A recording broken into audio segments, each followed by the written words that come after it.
El Ministerio Apostólico Altar de Jehová de Eclesia presenta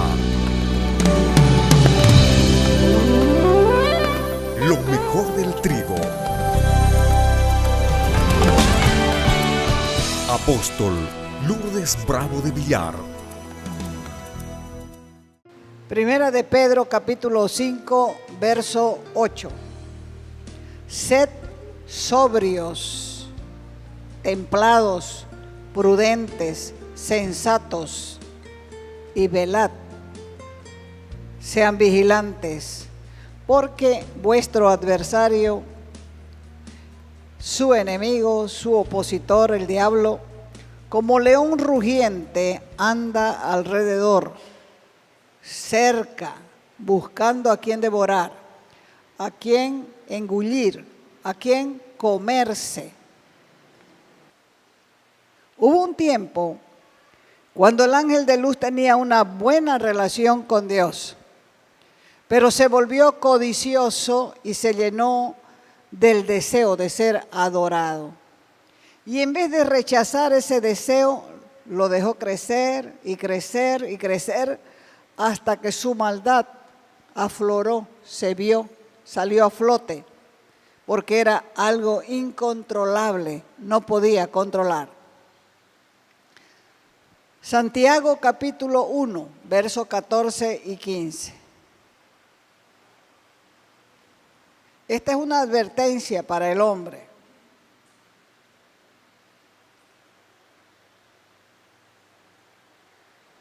Dice, sino que cada uno, cada persona es tentada cuando de su propia pasión es atraído, es seducido. Entonces, la pasión, después que ha concebido, da a luz el pecado. Y el pecado, siendo consumado, da a luz la muerte.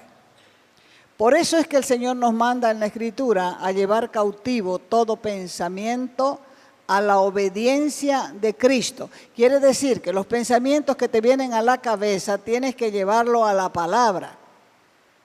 Tienes que juzgarlo con la palabra. Por eso es que en la iglesia se enseña la Escritura, para que la gente pueda entender, pueda aprender, pueda saber lo que no lee en su casa. Y los que leen tienen el beneficio de ampliar lo que ya saben.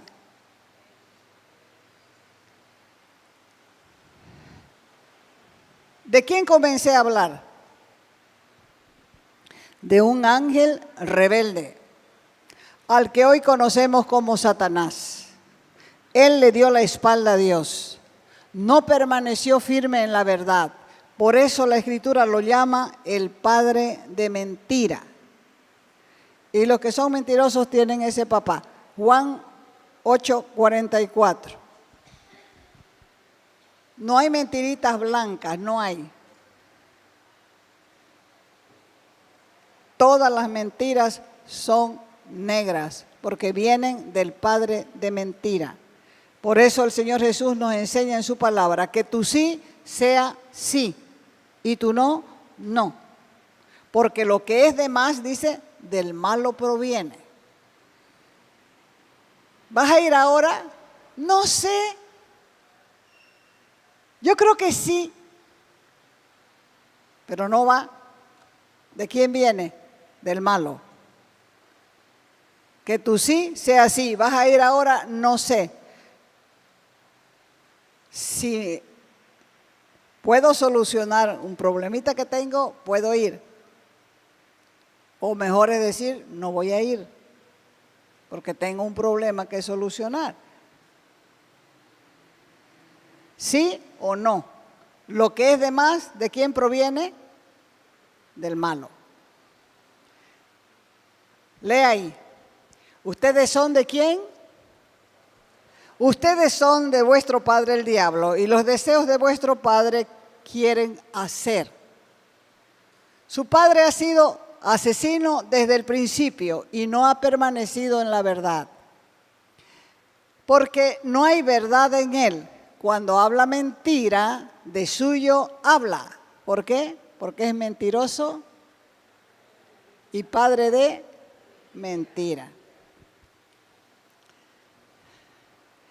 Este ángel rebelde es malo, es bajo, es infame, es el peor enemigo, el peor opositor, adversario de Dios y del ser humano.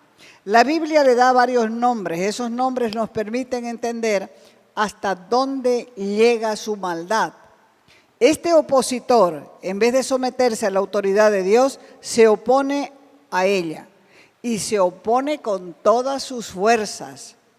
Otros nombres para él son, por ejemplo, diablo, que significa calumniador, porque él vive manchando la reputación de Dios, acusándolo de mentir. Él es el mentiroso, pero lo acusa a Dios de que miente. Otro nombre es la serpiente antigua. Eso nos hace pensar o recordar la terrible ocasión en que este ángel usó una serpiente en el Edén para engañar a Eva. Y la palabra gran dragón transmite la idea de un monstruo terrorífico. No hay que pensar que es inofensivo. Hay gente que dice, yo no me meto con el diablo para que él no se meta conmigo. Esa ya es del diablo. Esa ya es del diablo. No tiene quien se le oponga, ni en la lengua ni en el pensamiento. Ya es de él. Tenemos que saber que no es inofensivo. Y también no hay que subestimarlo. Así, el diablo tiene un deseo brutal y cruel que fracase el propósito de Dios y que desaparezcan sus siervos. Por eso el Señor nos llama a ser sobrios y a velar, a ser juiciosos, vigilantes, porque nuestro adversario, el diablo, anda dando vueltas alrededor de nosotros como león rugiente, procurando devorar al que encuentre descuidado a su paso. Aquí hay una advertencia para que tengamos mucho cuidado de él. Y para tener cuidado hay que saber varias cosas. En primer lugar, Satanás no es todopoderoso. Tiene poder, pero no es todopoderoso. Los ángeles son seres espirituales poderosos, muy poderosos. Salmo 103, 20. Ahí va a ver. Bendecid a Jehová, vosotros sus ángeles, poderosos ¿en qué? En fortaleza. Poderosos en fortaleza, que ejecutan la palabra de Dios, obedeciendo a su voz y a sus mandamientos. Son muchos más fuertes e inteligentes que los seres humanos. Los ángeles fieles usan su poder para hacer el bien. Cuenta la Escritura que el ángel de Jehová mató 185,000 soldados del enemigo de Israel, de un ejército enemigo de Israel. Fue una hazaña, fue una proeza que ni un ejército entero podría realizar. Y lo hizo en una sola noche. Segunda de Reyes, capítulo 10, verso 35. Anótese, yo se lo leo. Y aconteció aquella misma noche, dice la Escritura, salió el ángel de Jehová y mató en el campamento de los asirios 185,000. Y cuando se levantaron por la mañana, he aquí, todo era cuerpos de muertos. En otra ocasión, un ángel usó su poder para sacar de la prisión a los apóstoles. Aunque los guardias estaban en la puerta de la cárcel vigilando, no supieron en qué tiempo el ángel abrió la puerta y libertó a los apóstoles y la volvió a cerrar la puerta. Hechos. Por eso les digo que el que lee puede entender estas cosas porque sabe dónde está, porque ya la leyó y porque esto le ayuda a ampliar su concepto. Hechos capítulo 5, verso 18. Echaron mano, agarraron a los apóstoles y los pusieron en la cárcel pública. Mas un ángel del Señor, abriendo de noche las puertas de la cárcel y sacándolos, dijo: vayan y se paran de nuevo en el templo y anuncian al pueblo las palabras de vida. Habiendo oído esto, entraron en la mañana en el templo y enseñaban. Y cuando los vieron enseñando, otra vez los delataron, y vino el sumo sacerdote y los que estaban con él, y convocaron al concilio y a todos los ancianos de Israel. Y enviaron a la cárcel para que fuesen traídos. Pero cuando llegaron los alguaciles, no los hallaron en la cárcel. Entonces volvieron y dieron aviso diciendo: de cierto, la cárcel la encontramos cerrada, y cerrada con seguridad. Los guardas estaban ahí parados de pie delante de la puerta, mas cuando abrimos no hallamos a nadie adentro. ¿Dónde estaban ellos? En el templo, predicando de nuevo. En cambio, Satanás usa su poder para hacer lo malo. Influencia lo malo. Y la Biblia lo llama el Dios de este mundo. Segunda de Corintios 4:4. Mire lo que hace, este es su trabajo. En los cuales dice: el Dios de este siglo cegó el entendimiento de los incrédulos para que no les resplandezca la luz del evangelio de la gloria de Cristo, el cual es la imagen de Dios. Él hizo que la muerte se extendiera por toda la humanidad, porque el pago del pecado es la muerte. ¿Por qué morimos? Por el pecado. Por el pecado. El pago del pecado es la muerte. Además, Él es quien ha llenado este mundo de odio y violencia asesina. ¿Por qué? Porque Él es homicida. ¿Desde cuándo? ¿Desde cuándo es asesino? Desde siempre, desde el principio. Ya lo leímos en Juan 8:44. Él hace que la gente mate y la gente se mate, se suicide, y luego el mundo dice: ¿por qué Dios permite estas cosas? Lo achaca a Dios. Le atribuye a Dios todo lo malo porque no lo conoce, no están al tanto del trabajo perverso del enemigo. Así que cuando nos oponemos a Satanás, toda su gente, entre comillas, toda su gente, esa gente que le ha dado la espalda a Dios, se pone en contra nuestra. Y eso incluye también a los ángeles rebeldes, a los que la Biblia llama demonios, y los otros son los seres humanos que no quieren saber nada de Dios. ¿Usted conoce a alguien que no quiere saber nada de Dios?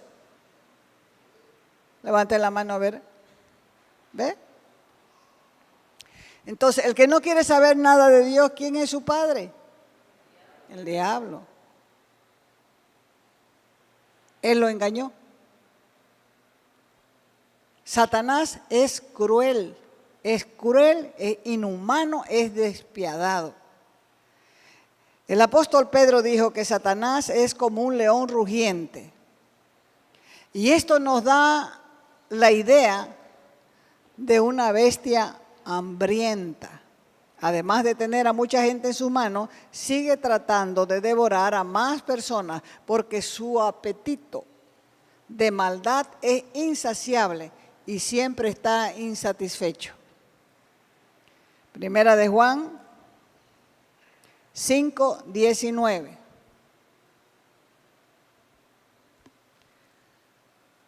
Dice, sabemos que somos de Dios. ¿Quiénes saben que son de Dios? ¿Quién te da la seguridad?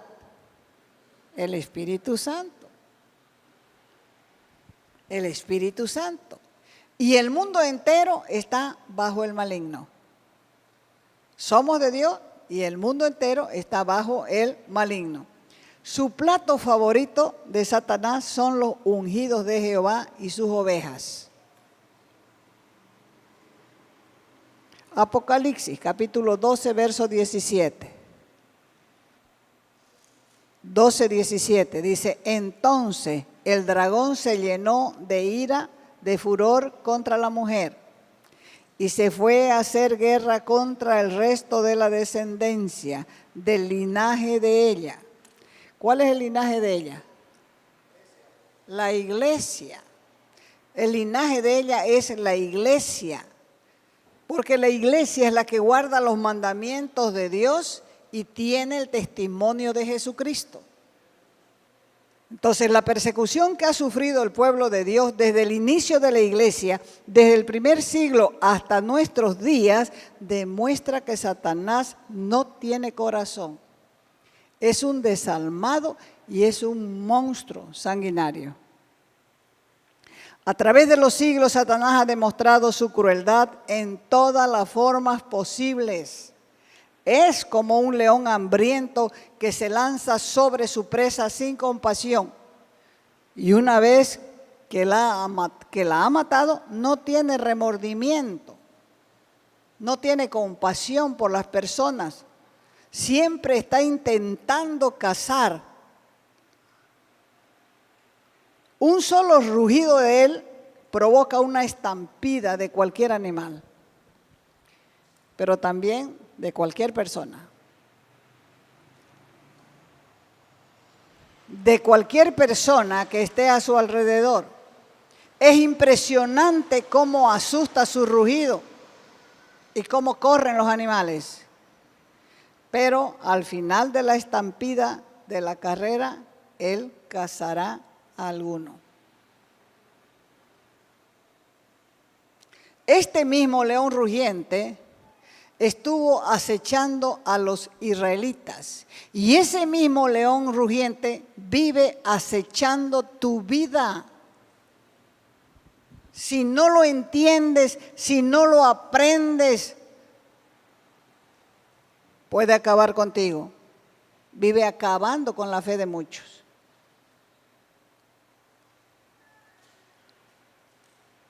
Es impresionante. Los mata, los persigue, los induce a pecar, los incita, los acosa con inmoralidad, con lujuria, con impureza, con codicia, con envidia, con afán. En una ocasión Dios castigó al pueblo de Israel y lo castigó con una gran mortandad. Y mientras el pueblo estaba llorando junto a Moisés, orando y llorando para que cese la matanza en la puerta del tabernáculo, llegó un hombre llamado Sinri. Y está ahí en Números 25, versos 6 al 8. Fíjese lo que hizo este hombre. Mientras los otros lloraban fatigados por el pecado del pueblo, para que Dios los perdone, para que cese la mortandad, este sinvergüenza, fíjese lo que hizo. Dice el verso 6, él pasó por en medio de ellos con una mujer madianita, de Madián, no era israelita, y la llevó a su tienda, a su carpa. Cuando lo vio Finés, el nieto de Aarón, se enfureció, tomó una lanza y cuando estaban en pleno acto sexual, los lanceó a los dos. y murieron al instante. Pero también al instante cesó la mortandad entre el pueblo. ¿Por qué estaban siendo castigados? Por eso, porque se habían mezclado con mujeres extranjeras y estaba prohibido que un israelita se mezcle con mujeres extranjeras. Estaba totalmente prohibido. Y había comenzado una mortandad que no paraba. Y este sinvergüenza los vio a los otros llorando ahí para que cese la mortandad. No les importó, agarró a la mujer, se la metió a su casa y en pleno acto sexual fueron lanceados con una lanza. Y en el momento que murieron, se acabó la mortandad. Así es el pecado. Contamina el campamento entero. Porque el pecado tiene mal olor y donde hay mal olor la gente no quiere entrar. Pero la santidad tiene buen olor y donde hay santidad la gente quiere entrar. Otro ejemplo, el comandante sirio, Naamán, había venido a Israel buscando sanidad y se vino cargado de regalos. Los regalos de aquel entonces eran mudas de ropa, eran joyas, era oro, era todas esas cosas. Y cuando fue sanado por una dirección que le dio el profeta Eliseo, el hombre se puso tan contento que le quiso regalar esas cosas. Y él le dijo, no, de ninguna manera, diciéndole, los dones de Dios no se compran. Y entonces Jesse era su criado, se quedó él picado de la víbora, como decimos, por la envidia, por la codicia, y se fue Naamán. Eliseo no le recibió nada, el profeta no le recibió nada, pero cuando se fue Naamán, Jesse comenzó a perseguirlo hasta que lo alcanzó. Y le dijo al comandante sirio, mi señor me manda a pedirle unas mudas de ropa, porque resulta que mientras ustedes se vinieron, llegó gente a la casa del profeta. Entonces Naamán agarró mudas de ropa y otras cosas y le dio a Jesse. Pero este hombre tuvo un tremendo castigo. Cuando volvió, Eliseo, el profeta, le pregunta, ¿de dónde vienes? Y él le dijo, por ahí nomás. Y entonces recibió una sentencia de parte de Dios por boca del profeta. Porque has codiciado esas cosas, la lepra de Naamán se te pegará a ti y a tus descendientes. O sea que la cosecha de la codicia, de la envidia, fue pagada con lepra.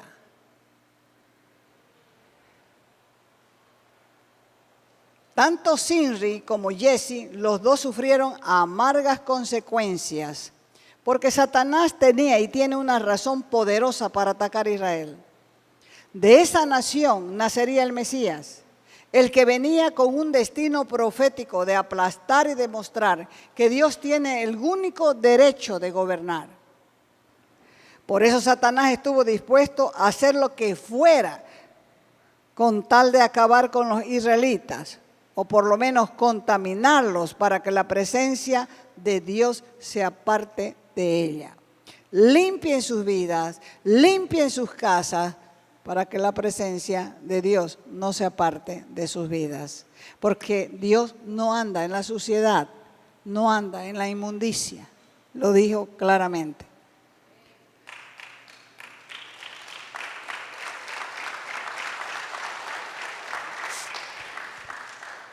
Satanás no sintió lástima cuando David cometió adulterio. No sintió lástima cuando a Moisés se le dijo que no iba a entrar en la tierra prometida. Más bien se alegró y se sigue alegrando cada vez que un siervo de Dios o una oveja cae o se ensucia cometiendo un pecado grave. Porque la gente se aparta del camino de Dios y de las iglesias por pecado. No hay dónde perderse. generalmente de inmoralidad. Y después les da vergüenza regresar y viven una vida de errante como Caín. De iglesia en iglesia, de iglesia en iglesia. Y el enemigo usa todas esas vergüenzas de los que se llaman cristianos para burlarse de Dios. Escúcheme bien. Satanás tiene un odio, un aborrecimiento y una antipatía por los siervos de Dios. ¿Por qué? Porque le arrancan, desarraigan almas de su reino. Por eso es el odio, por eso es la antipatía. Efesios 6, 13, con esto terminamos. Efesios 6, 13. Aquí está la forma como resistir. Porque cualquiera comienza. El problema es que muchos no llegan al final. Y la victoria está al final. Por tanto, dice,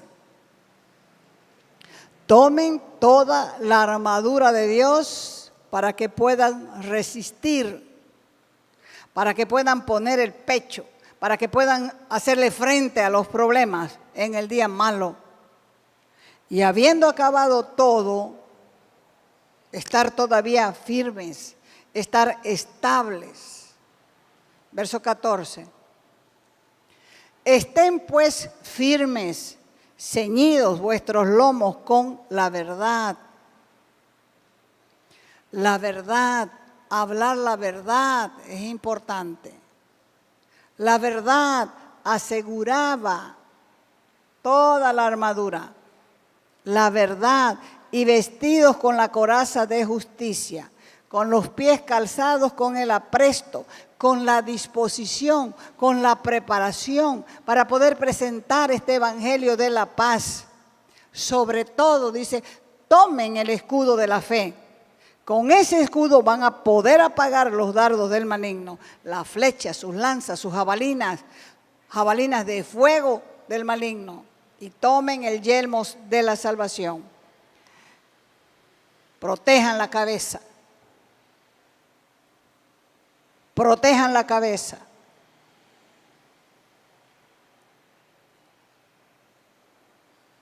Y la espada del Espíritu, que es la palabra de Dios, la Biblia. Cuando Jesús fue tentado en el desierto, le decía a Satanás, escrito está. Escrito está. Y él le sacaba porciones de la Escritura fuera de contexto. Y Jesús le decía, escrito está. La palabra de Dios es lo más importante para mantenerse en la fe. ¿Por qué no puedo leer? Porque no ha tomado la decisión. Porque dice Job, determinarás una cosa y te será firme. 18, orando en todo tiempo, con toda oración y súplica en el Espíritu. Pero para usar esto hay una cosa que es sumamente importante y la dijo Pedro. ¿Qué se llama? La humildad. Por eso dice la Escritura, el que me sigue, por bruto que sea, no se va a extraviar. ¿Por qué? Porque es humilde. Sabe reconocer su necesidad. Sabe que sin Dios no puede nada. Sabe, como dice la misma Escritura, sin mí nada podéis hacer. Y uno dice, sí, Señor, es verdad. Necesito estar pegado a ti, porque sin ti nada puedo hacer.